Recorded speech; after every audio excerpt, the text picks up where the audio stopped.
Hello les migrateurs, sur cette chaîne on parle d'expatriation, on parle de ma vie au Canada, de mes voyages, de mes conseils pour que toi aussi tu puisses venir t'installer ici au Canada en toute sérénité. Mais j'ai rarement l'occasion de donner la voix à d'autres expatriés, d'autres personnes qui ont décidé de se lancer dans l'aventure. C'est pour ça qu'aujourd'hui je te présente Sophie. Sophie, c'est une amie avec qui j'ai fait mes études de cinéma dans le nord de la France et qui est venue s'installer à Toronto voilà 1 an. Et je pense sincèrement que son expérience va t'intéresser. On va parler travail, on va parler de ses galères lors de son installation au Canada. On va parler de beaucoup de choses, alors viens avec moi, c'est parti!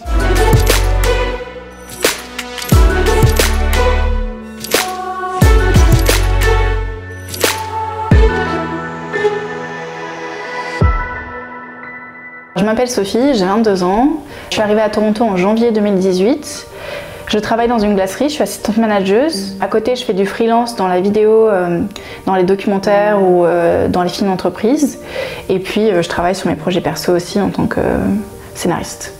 Quand est-ce que tu es arrivée à Toronto et pourquoi tu as décidé de venir à Toronto? Je suis arrivée à Toronto en janvier 2018.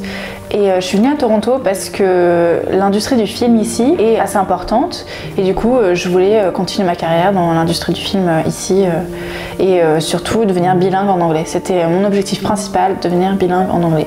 Pour toi, comment ça marche la recherche de travail en freelance ici à Toronto? Alors, moi j'ai pas démarché des entreprises quand je suis arrivée, donc déjà je te connaissais toi, tu m'avais un peu orientée vers 2-3 personnes qui pourraient peut-être m'aider dans ma recherche de travail.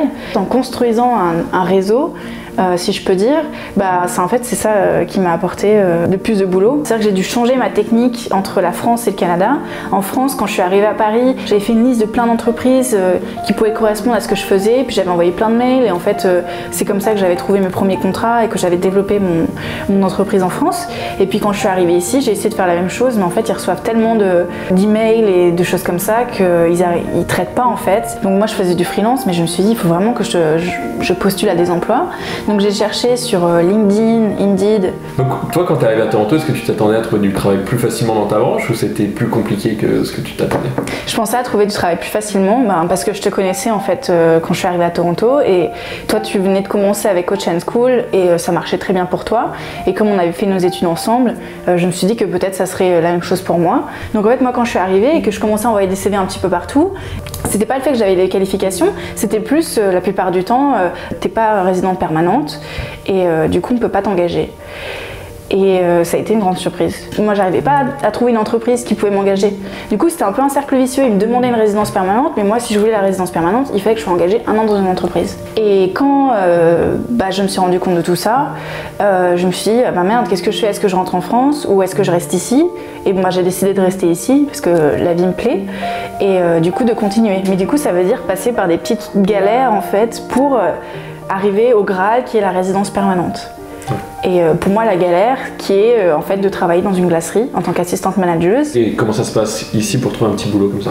Donc en fait ce que j'avais fait c'est que j'avais imprimé plein de CV. Je suis allée sur la rue Queen et en fait j'ai déposé des CV. Je toquais aux portes, je disais bonjour, est-ce que vous cherchez quelqu'un? Je donnais un CV, bonjour, est-ce que vous cherchez quelqu'un? Je donnais un CV. Ce qui a beaucoup compté c'était le fait que j'allais le donner en personne et comment je me présentais en fait aux gens. Le truc qui marchait le plus c'était quand je parlais au proprio ou au manager du restaurant et c'est comme une mini interview avant la vraie, tu vois.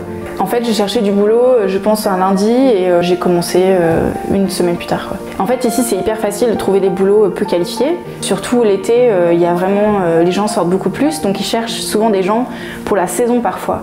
Même en parlant pas très bien anglais, mais le fait de parler français, ça peut être un atout pour... Ça peut être un atout, il faut quand même avoir un anglais minimum. Si tu n'arrives pas à converser avec les clients, ça peut pas marcher. Si tu vends un produit, tu vas apprendre les phrases types en fait, et ça va être facile, ils vont rarement te demander d'autres choses. Ça va vraiment te permettre d'avoir un niveau d'anglais, de faire évoluer ton niveau d'anglais très rapidement.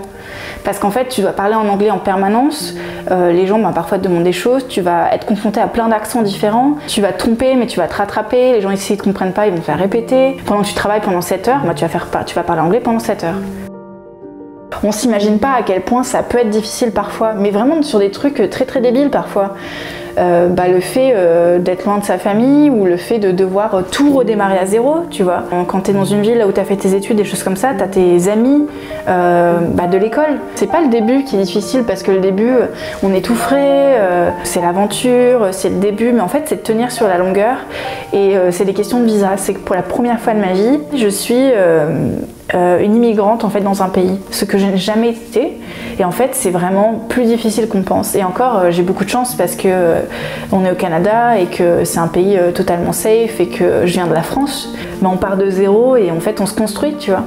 Et on se construit pas sur les choses de nos parents, c'est vraiment, on arrive dans un nouveau pays, on connaît personne ou très très peu de gens et en fait on doit tout redémarrer à zéro. Donc c'est dire très difficile, mais ce que tu en retires est incroyable. Et quel conseil tu voudrais donner à quelqu'un qui nous regarde et qui a envie de venir s'installer à Toronto? Quel conseil tu donnerais à cette personne-là? De trouver peut-être des gens à qui parler avant de partir. Des gens qui travaillent dans le même milieu que la personne veut faire ou tu vois des choses comme ça, parce que c'est pas grave, même si moi j'avais été au courant que ça allait être difficile, je serais quand même venue, hein, ça serait pas le problème, mais peut-être que je me serais mieux préparée ou que j'aurais peut-être mieux travaillé mon plan. Et est-ce que tu te sens en sécurité à Toronto? Est-ce que c'est une ville où tu te sens à l'aise de te balader par exemple la nuit, ou est-ce que ça te pose problème? Tout ce harcèlement de rue qu'on peut avoir, le harcèlement passif ou actif, ça me bouffait un peu ma qualité de vie quand j'étais à Paris parce que je me sentais vraiment mal. Du coup, j'avais créé des réflexes qui étaient vraiment, si quelqu'un vient me voir dans la rue, de me figer ou de le repousser. Et en fait, en arrivant ici, les gens en fait sont beaucoup plus chill et personne vient m'emmerder dans la rue. Je dis pas que ça n'arrivera jamais, mais ça m'est jamais arrivé en arrivant ici et je ressentais pas ça quand j'étais en France ou dans ma ville natale quand j'étais à Valence et que je sortais au centre-ville.